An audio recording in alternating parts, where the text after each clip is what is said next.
서울 중심가 한복판에 자리한 낡은 건물 앞에서 정순자는 잠시 걸음을 멈췄습니다. 75세의 나이에도 여전히 꼿꼿한 자세로 서 있는 그녀의 눈빛에는 깊은 회한이 스며 있었죠. 남편과 함께 30년 전 빚을 져가며 마련한 이 건물이 이제는 시가 100억 원을 호가하는 귀중한 자산이 되었지만 그 무게만큼이나 복잡한 감정이 그녀의 마음을 짓누르고 있었습니다. 가을 햇살이 건물의 낡은 외벽을 비추며 따스한 온기를 전해주고 있었어요. 정순자는 이 건물의 구석구석을 손바닥 들여다보듯 훤히 알고 있었습니다. 1층부터 4층까지 각 층마다 어떤 세입자가 들어와 있는지, 언제부터 장사를 시작했는지, 가족 사정은 어떤지까지 모두 기억하고 있었죠. 그녀에게 이 건물은 단순한 부동산이 아니라 삶의 터전이자 추억이 깃든 소중한 공간이었습니다. 어머니, 오늘도 나오셨네요. 2층에서 피부과를 운영하는 며느리 윤세진이 환한 미소를 지으며 계단을 내려왔습니다. 38세의 세진은 언제나 단정한 옷차림에 공손한 말투를 유지했죠. 지방 소도시에서 가난하게 자란 배경을 전혀 짐작할 수 없을 만큼 세련된 모습이었습니다. 하이힐 소리가 계단에서 또각또각 울리며 그녀의 등장을 알렸고 손에는 고급스러운 핸드백을 들고 있었어요. 피부과 일은 어떤가요? 정순자가 며느리를 바라보며 물었습니다. 세진의 피부과는 개원한 지 3년째로 초기에는 환자가 많지 않아 걱정이었지만 최근에는 제법 안정적으로 운영되고 있었어요. 덕분에 잘 되고 있어요. 어머니께서 좋은 자리 내어주신 덕분이죠. 세진의 대답은 완벽했지만 정순자는 그 완벽함 속에서 미묘한 어색함을 느꼈습니다. 며느리의 눈빛 깊숙한 곳에서 번뜩이는 무언가가 있었거든요. 그것이 감사인지 욕망인지는 분명하지 않았지만 오랫동안 장사를 해온 정순자의 직감이 경고음을 울리고 있었죠. 상인으로서 수많은 사람들을 상대해온 경험이 그녀에게 남다른 통찰력을 주었고 사람의 진심과 가식을 구별하는 능력을 길러주었습니다. 태호는 어디 있나요? 학교에서 늦는다고 연락 왔어요. 요즘 강의 준비가 많으시다더라고요. 아들 김태호는 사립대에서 시간 강사로 일하며 성실하게 살아가고 있었습니다. 42살의 나이에도 정교수 자리를 얻지 못해 불안정한 처지였지만 그는 불평 한마디 없이 묵묵히 자신의 길을 걸어가고 있었죠. 정순자는 그런 아들이 자랑스러우면서도 안쓰러웠습니다. 아들이 좀 더 적극적이고 야망이 있었다면 지금보다 나은 위치에 있을 수도 있었을 텐데 그의 온순하고 원칙적인 성격이 때로는 답답하기도 했어요. 건물 앞 작은 화단에는 정순자가 직접 심은 국화들이 활짝 피어 있었습니다. 매년 이맘때면 그녀는 이 화단을 정성스럽게 가꾸곤 했어요. 남편이 살아있을 때부터 함께 갖고 온 이 작은 정원은 그녀에게 특별한 의미가 있었습니다. 남편은 항상 말했죠. 순자야, 돈보다 사람이 먼저야. 그리고 사람보다는 마음이 먼저고. 그 말이 지금도 정순자의 마음속에 깊이 새겨져 있었습니다. 세진 씨, 저는 이제 들어가 볼게요. 어머니, 잠깐만요. 세진이 정순자의 팔을 살짝 붙잡았습니다. 그 손길이 평소보다 조금 더 강했죠. 마치 무언가 중요한 얘기가 있다는 듯한 표정이었어요. 요즘 어머니께서 자꾸 같은 말씀을 반복하신다고 태호가 걱정하더라고요.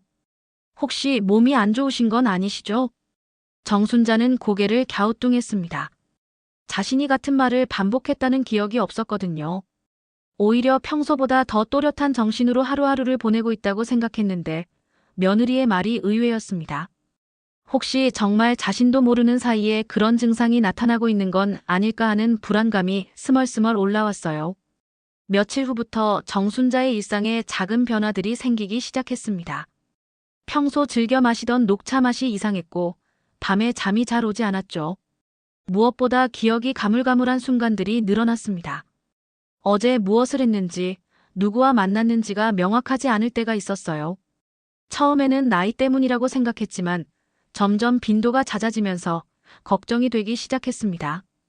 아침에 일어나면 머리가 무거웠고 종종 어지러움을 느꼈어요. 평소 같으면 새벽 5시에 자연스럽게 잠에서 깨어나 가벼운 체조를 하고 차를 우려 마시는 것이 일상이었는데 요즘은 8시가 넘어서야 겨우 눈을 뜰 수 있었습니다. 몸이 무겁고 정신이 흐릿한 느낌이 계속 이어졌죠. 어머니, 오늘 아침에 드신 약 기억나세요? 세진이 정순자의 집을 찾아와 물었습니다. 손에는 작은 약봉지를 들고 있었죠. 하얀 봉지 안에는 여러 가지 알약들이 들어있었고 세진은 그것을 마치 당연한 일인 것처럼 정순자에게 내밀었습니다. 약이요? 저는 약을 먹지 않는데요. 정순자는 고개를 저었습니다. 평생 큰 병 없이 건강하게 살아온 그녀는 약을 복용할 이유가 없었거든요.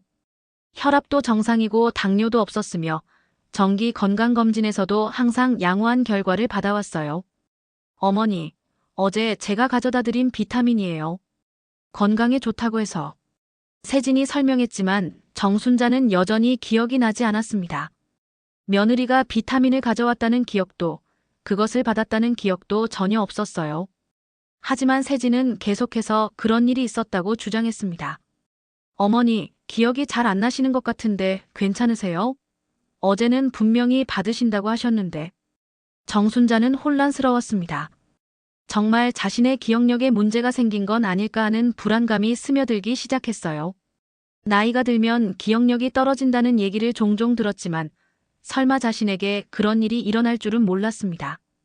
그날 저녁 태호가 어머니를 찾아왔을 때의 일이었습니다. 아들의 얼굴에는 평소와 다른 걱정스러운 표정이 떠 있었어요. 어머니, 요즘 어떠세요? 세진이가 어머니께서 자꾸 같은 얘기를 반복하신다고 하던데. 태호야, 엄마는 괜찮다. 다만 요즘 좀 피곤하긴 해. 태호는 어머니의 손을 잡고 자세히 살펴봤습니다. 평소보다 야윈 것 같았고 눈빛도 흐릿해 보였어요. 걱정이 앞선 태호는 어머니를 병원에 모시고 가자고 제안했습니다. 병원은 무슨? 나는 아픈 데가 없어. 그래도 건강검진차 한번 가보시는 게 어떨까요? 요즘 같은 말씀을 자주 하시고 며칠 전에는 돌아가신 아버지가 살아계신 것처럼 말씀하시기도 했다고 세진이가. 정순자는 깜짝 놀랐습니다. 자신이 그런 말을 했다는 기억이 전혀 없었거든요. 남편이 세상을 떠난 지 벌써 3년이 지났는데 어떻게 그가 살아있다고 말할 수 있었을까요? 그런 착각을 했다는 것 자체가 믿어지지 않았습니다. 내가 정말 그런 말을 했나? 어머니, 혹시 스트레스가 많으신 건 아니세요? 아니면 잠을 잘 못 주무시거나. 태호의 걱정스러운 표정을 보니 정순자도 마음이 무거워졌습니다. 정말 자신에게 문제가 생긴 건 아닐까 하는 의구심이 들기 시작했어요. 아들이 거짓말을 할 이유는 없을 테니까 분명히 자신이 그런 말을 했을 거라는 생각이 들었습니다. 그런데 이상한 건 며느리 세진이 어머니의 이상 증상에 대해 너무나 자세히 알고 있다는 점이었습니다. 언제 어떤 말을 했는지, 어떤 행동을 보였는지까지 마치 일기를 쓰듯 기록하고 있는 것 같았어요. 며느리가 시어머니를 그렇게 세심하게 관찰하는 게 자연스러운 일일까요? 정신과 상담 당일, 정순자는 마음이 복잡했습니다. 평생 정신과와는 인연이 없다고 생각했는데 이런 날이 올 줄은 몰랐어요. 세진과 태호가 함께 동행했는데 특히 세진은 큰 수첩을 가져와서 상담 내용을 꼼꼼히 메모하고 있었습니다. 마치 준비를 단단히 해온 것처럼 보였어요. 병원은 강남에 위치한 대형 정신과 병원이었습니다. 깨끗하고 현대적인 시설이었지만 정순자에게는 왠지 차갑고 무서운 느낌이 들었어요. 대기실에 앉아 있으면서 주변을 둘러보니 다양한 연령대의 환자들이 앉아 있었습니다. 젊은 사람부터 노인까지 모두 각자의 사연을 안고 이곳을 찾은 것 같았어요. 정순자님 들어오세요. 의사는 50대 후반의 남성으로 상당히 권위적인 분위기를 풍기고 있었습니다. 진료실은 넓고 화려했지만 어딘지 차가운 느낌이 들었어요. 의사는 정순자를 바라보며 미소를 지었지만 그 미소가 진심으로 느껴지지 않았습니다. 최근에 기억력에 문제를 느끼신 적이 있으신가요? 의사의 질문에 정순자는 솔직하게 대답했습니다. 가끔 깜빡하는 일이 있긴 하지만 심각하다고는 생각하지 않아요. 가족분들 말씀으로는 같은 말씀을 반복하시고 돌아가신 남편분이 살아계신 것처럼 말씀하신다고 하는데요. 정순자는 고개를 저었습니다. 여전히 그런 기억이 없었거든요. 의사는 세진이 준비해온 수첩을 받아보더니 고개를 끄덕였습니다. 며느님께서 상당히 자세히 기록해 두셨네요. 언제부터 이런 증상이 시작되었는지, 어떤 말씀을 하셨는지까지. 세진은 지난 몇 주간 정순자의 행동을 상세히 기록해왔다고 했습니다. 같은 질문을 반복한 횟수, 엉뚱한 대답을 한 내용, 심지어는 혼잣말까지 모두 적어놓았다고 했어요. 정순자는 그 기록들을 보며 당황했습니다.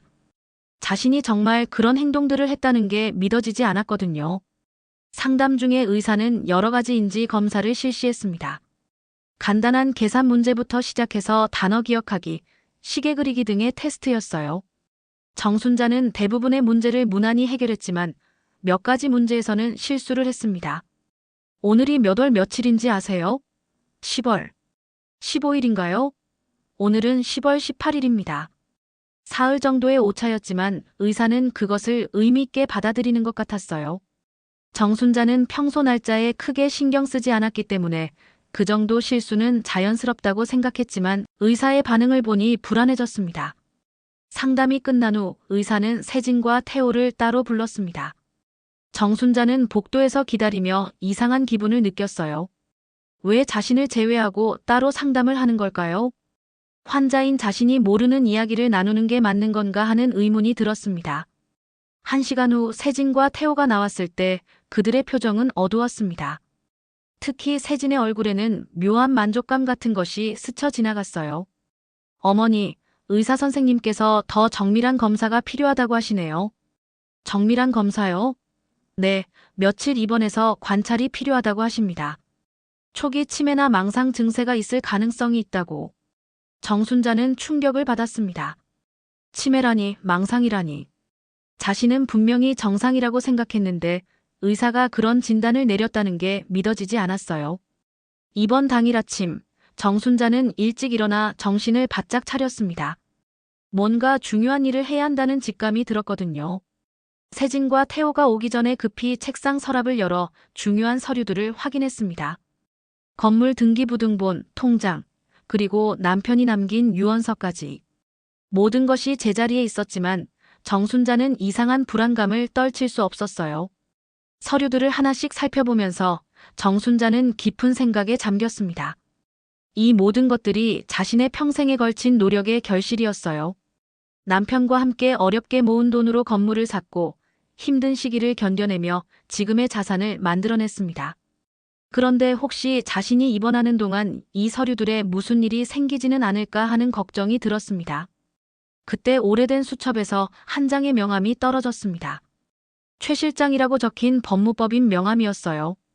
남편이 살아있을 때부터 건물 관리를 도와주던 인물이었죠. 한때는 산업 스파이 혐의로 곤경에 처했을 때 정순자가 보증을 서주며 도움을 준 적이 있었습니다. 그 일로 최 실장은 정순자에게 깊은 은혜를 느끼고 있었어요. 정순자는 재빨리 펜을 들어 짧은 편지를 썼습니다. 글씨가 떨렸지만 마음만은 확고했어요. 실장님, 갑자기 연락드려 죄송합니다. 제가 정신병원에 입원하게 되었는데 혹시 제 건물에 이상한 일이 생기면 연락 부탁드립니다. 뭔가 이상합니다. 며느리의 행동이 수상해요. 제가 정말 치매에 걸린 건지 의문스럽습니다. 실장님만 믿습니다. 편지를 봉투에 넣고 주소를 적을 때 세진과 태호가 문을 두드렸습니다. 정순자는 재빨리 편지를 속옷 안쪽에 숨기고 문을 열었어요. 어머니, 준비 다 하셨어요? 네, 잠깐만요. 세진의 얼굴에는 평소와 다른 묘한 긴장감이 돌고 있었어요. 마치 중요한 계획의 마지막 단계를 실행하는 사람처럼 보였습니다. 태호는 어머니를 걱정하는 기색이 역력했지만 세진은 오히려 안도하는 것 같았어요. 병원으로 가는 차 안에서 정순자는 조용히 밖을 바라봤습니다. 서울거리가 빠르게 지나가면서 문득 이것이 자신이 자유롭게 이 거리를 걸을 수 있는 마지막 날일지도 모른다는 생각이 들었어요. 가을 단풍이 아름답게 물든 나무들이 지나가고 평범한 일상을 살아가는 사람들의 모습이 보였습니다. 어머니, 너무 걱정하지 마세요. 금방 좋아지실 거예요. 태호가 어머니의 손을 잡으며 위로했지만 정순자는 아들의 눈에서도 불안감을 읽을 수 있었습니다. 태호 역시 이 상황이 정상적이지 않다는 걸 어렴풋이 느끼고 있는 것 같았어요. 하지만 의사의 진단을 무시할 수도 없고 무엇보다 어머니의 건강이 걱정되어 이런 결정을 내린 것이었죠. 병원에 도착해서 입원 수속을 밟는 동안 정순자는 의사와 세진이 주고받는 대화를 유심히 들었습니다. 그들은 마치 이미 모든 것을 정해놓고 이야기하는 것 같았어요. 의사는 세진에게 고개를 끄덕이며 뭔가 확인하는 듯한 표정을 지었고 세진은 안심하는 표정으로 대답했습니다. 입원실에 홀로 남겨진 정순자는 창밖을 바라보며 중얼거렸습니다. 내가 나가면 내 아내 먼저 없어질 거야. 그 말이 무슨 의미인지 태호는 몰랐지만 정순자는 이미 모든 것을 계획하고 있었습니다. 정순자가 입원한 다음 날 세진은 남편과 함께 법무법인을 찾았습니다. 시어머니의 정신질환 진단서를 들고 건물의 명의 변경을 위한 상담을 받으러 온 것이었죠. 세진의 손에는 두꺼운 서류 봉투가 들려 있었고 그녀의 얼굴에는 오랫동안 기다려온 순간이 드디어 왔다는 듯한 미묘한 흥분이 감돌고 있었습니다. 법무법인은 강남의 대형 빌딩에 위치해 있었어요. 고급스러운 인테리어와 정돈된 분위기가 인상적이었습니다. 세진은 이런 곳에 오는 것이 처음이 아닌 듯 자연스럽게 행동했어요. 마치 이미 여러 번 방문 계획을 세워둔 것처럼 말이죠. 어머니께서 치매 초기 증상으로 입원하셨어요. 앞으로 법적 행위를 하기 어려우실 것 같아서 미리 준비하려고 합니다. 변호사는 진단서를 자세히 살펴본 후 고개를 끄덕였습니다. 50대 중반의 변호사는 이런 사례를 많이 다뤄본 듯 익숙한 모습이었어요. 이 경우라면 성년 후견인 선임 절차를 밟으셔야 하는데요. 다만 변호사가 잠시 멈췄습니다. 그의 표정이 갑자기 당황스러워졌어요.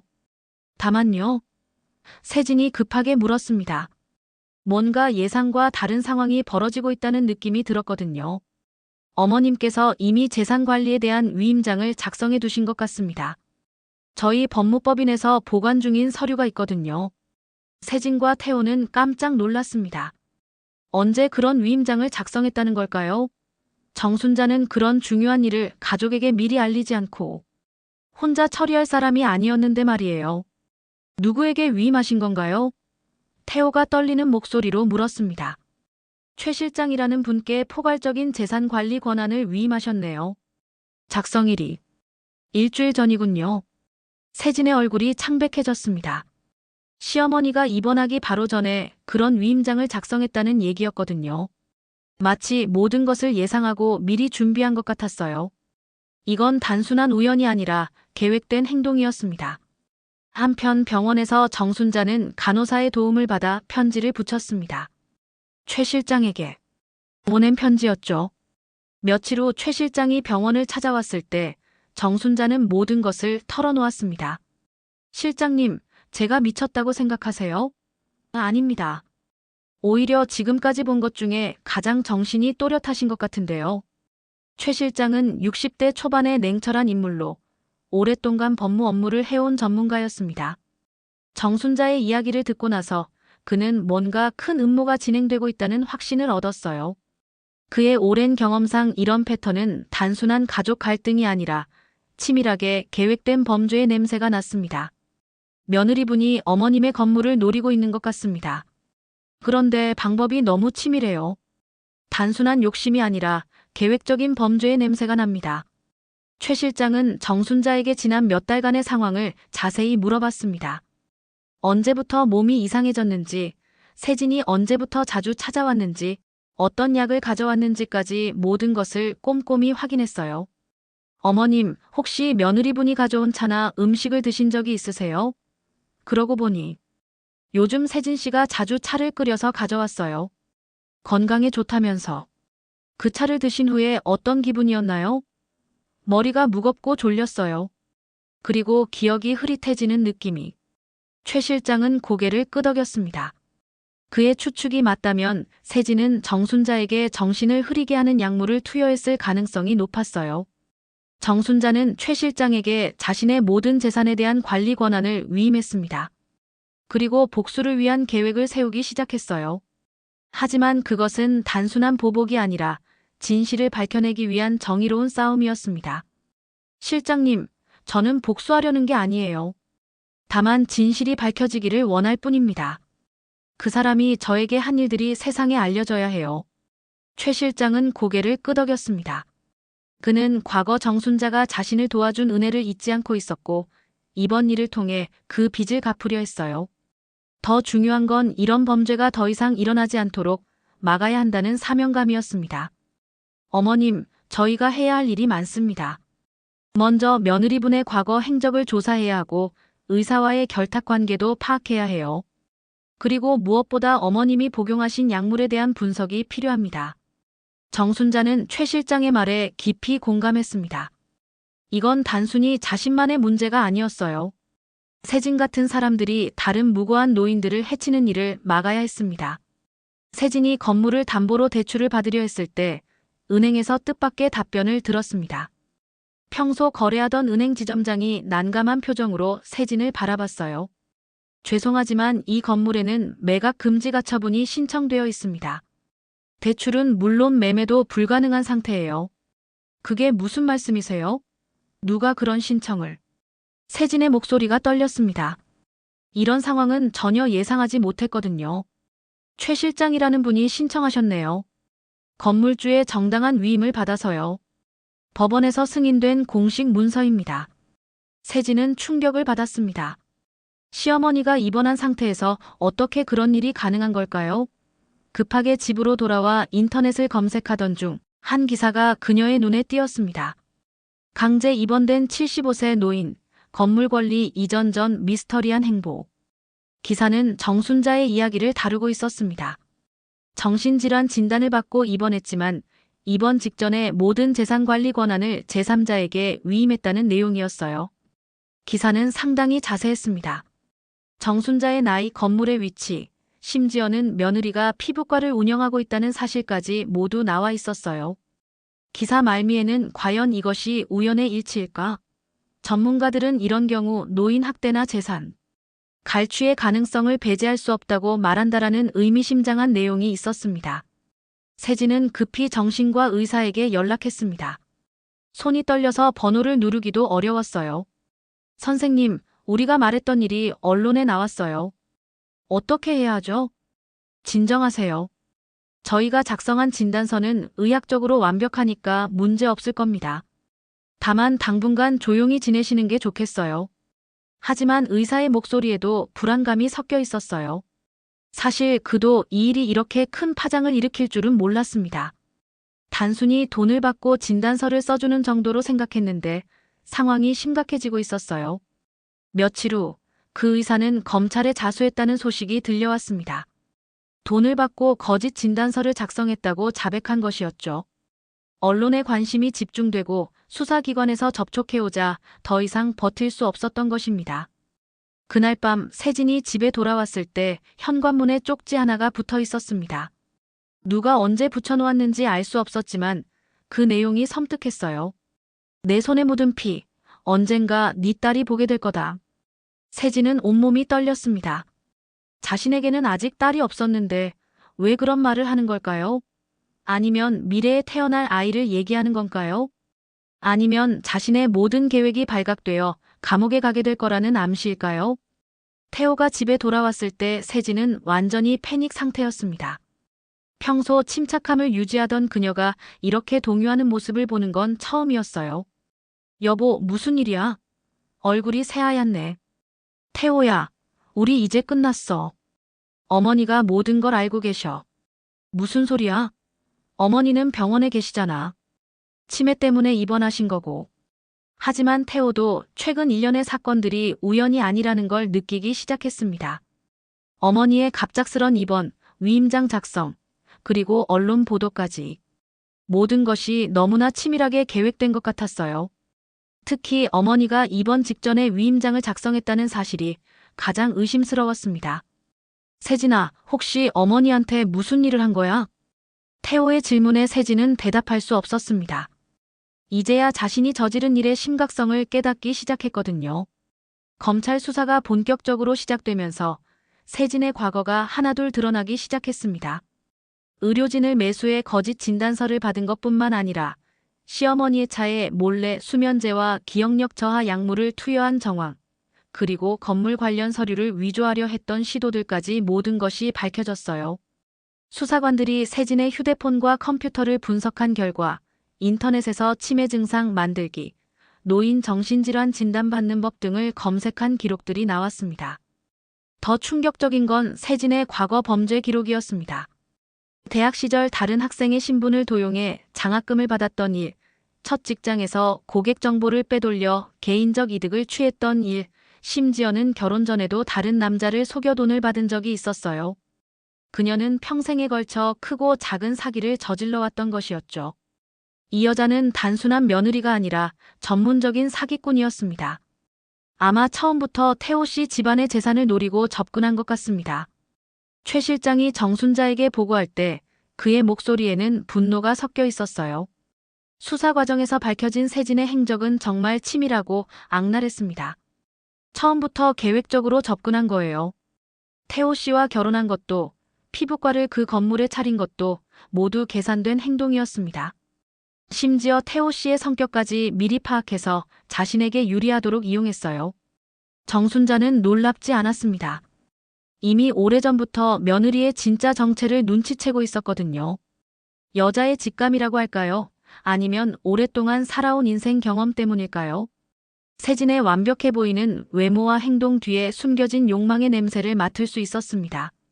한편 태호는 진실을 알고 나서 완전히 무너졌습니다. 자신이 사랑했던 아내가 어머니를 해치려 했다는 사실, 그리고 자신도 모르는 사이에 그 범죄에 이용당했다는 현실을 받아들이기 어려웠어요. 며칠간 집에서 나오지도 못하고 술만 마시며 지냈습니다. 어머니, 죄송합니다. 제가 막았어야 했는데. 제가 너무 순진했어요. 병원을 찾은 태호는 어머니 앞에서 눈물을 흘렸습니다. 42살의 어른이 아이처럼 울고 있는 모습이 안타까웠어요. 태호야, 너는 잘못이 없다. 나도 처음에는 세진 씨가 정말 좋은 며느리라고 생각했어. 다만 시간이 지나면서 뭔가 이상하다는 걸 느꼈을 뿐이야. 정순자는 아들을 위로했지만 마음 한편으로는 안타까웠습니다. 선량한 아들이 악한 여자에게 이용당했다는 사실이 가슴 아팠어요. 하지만 이제라도 진실을 알게 된 것이 다행이었습니다. 그날 오후 정순자는 기자들과 인터뷰를 가졌습니다. 병원 회의실에서 진행된 인터뷰에는 여러 방송사 기자들이 참석했어요. 저는 치매가 아닙니다. 저는 지켜보고 있었습니다. 며느리가 저에게 무슨 일을 하려는지 알고 있었어요. 정순자의 또렷한 목소리와 정확한 기억력을 본 기자들은 놀랐습니다. 치매 환자라고는 전혀 보이지 않았거든요. 그렇다면 왜 입원을 하신 건가요? 진실을 밝혀내기 위해서였습니다. 며느리의 계획을 끝까지 지켜본 다음 그 증거를 수집하려고 했어요. 인터뷰 영상이 방송되자 국민들의 뜨거운 반응이 쏟아졌습니다. 많은 사람들이 정순자를 응원했고 세진의 행동을 강력히 규탄했어요. 특히 노인층에서는 나도 당할 뻔했다며 공감하는 반응이 많았습니다. 수사가 마무리되면서 세진은 사기, 문서 위조, 약물 투여, 노인 학대 등 여러 혐의로 기소되었습니다. 법정에서 그녀는 끝까지 자신의 무죄를 주장했지만 증거들이 너무나 명확했어요. 특히 정신과 의사가 자수하면서 제공한 녹음 파일들이 결정적인 증거가 되었습니다. 저는 단지 가난한 집안에서 태어나 성공하고 싶었을 뿐입니다. 잘못된 방법이었다는 건 인정하지만 처음부터 시어머니를 해치려던 건 아니었어요. 세진의 최후 변론을 들으며 정순자는 복잡한 감정을 느꼈습니다. 분노보다는 안타까움이 더 컸어요. 가난이 한 사람을 이렇게까지 비뚤어지게 만들 수 있다는 현실이 슬펐습니다. 하지만 그렇다고 해서 범죄가 정당화될 수는 없었죠. 재판부는 세진에게 징역 3년을 선고했습니다. 집행유예 없는 실형이었어요. 노인을 상대로 한 계획적 범죄라는 점에서 엄중하게 처벌한다는 게 재판부의 설명이었습니다. 태호는 아내와 이혼 절차를 밟았습니다. 더 이상 함께 살아갈 수 없다고 판단했거든요. 하지만 그는 여전히 죄책감에 시달렸어요. 어머니를 제대로 보호하지 못했다는 자책감과 아내를 잘못 선택했다는 후회가 그를 괴롭혔습니다. 정순자가 병원에서 퇴원하던 날, 최 실장이 그녀를 마중 나왔습니다. 가을이 깊어져 단풍이 절정에 달한 아름다운 날이었어요. 이제 어떻게 하실 계획이세요? 건물을 사회복지재단에 기부하려고 해요. 그리고 저는 작은 아파트로 이사할 생각입니다. 최 실장은 놀랐습니다. 그 귀중한 건물을 기부한다는 결정이 쉽지 않았을 텐데 정순자는 담담하게 말했어요. 그 귀한 건물을 기부하신다고요? 시가가 100억이 넘는데. 네, 저에게는 너무 큰 짐이었어요. 돈보다는 사람이 먼저라고 남편이 늘 말씀하셨거든요. 그 말을 이제야 제대로 이해하게 되었어요. 몇 달 후 정순자는 한강 근처의 작은 아파트로 이사했습니다. 거대한 건물의 무게에서 벗어나니 마음이 한결 가벼워졌어요. 기부된 건물은 저소득층을 위한 의료센터로 활용되기 시작했고 많은 사람들에게 도움이 되고 있었습니다. 특히 2층에 있던 세진의 피부과 자리에는 무료 노인 상담센터가 들어섰어요. 어느 늦가을 오후 정순자는 최 실장과 함께 한강 벤치에 앉아 있었습니다. 저녁 노을이 강물에 반짝이며 평화로운 풍경을 만들어내고 있었죠. 강변에는 산책하는 사람들과 자전거를 타는 사람들이 보였고 갈매기들이 물 위를 날아다니고 있었어요.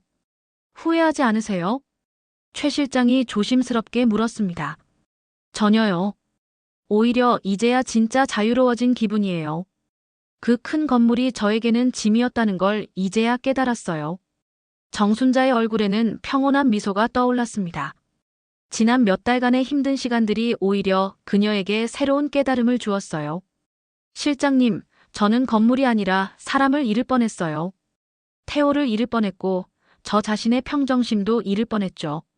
최 실장은 고개를 끄덕였습니다. 지난 몇 달간의 일들을 겪으며 그 역시 많은 것을 깨달았어요.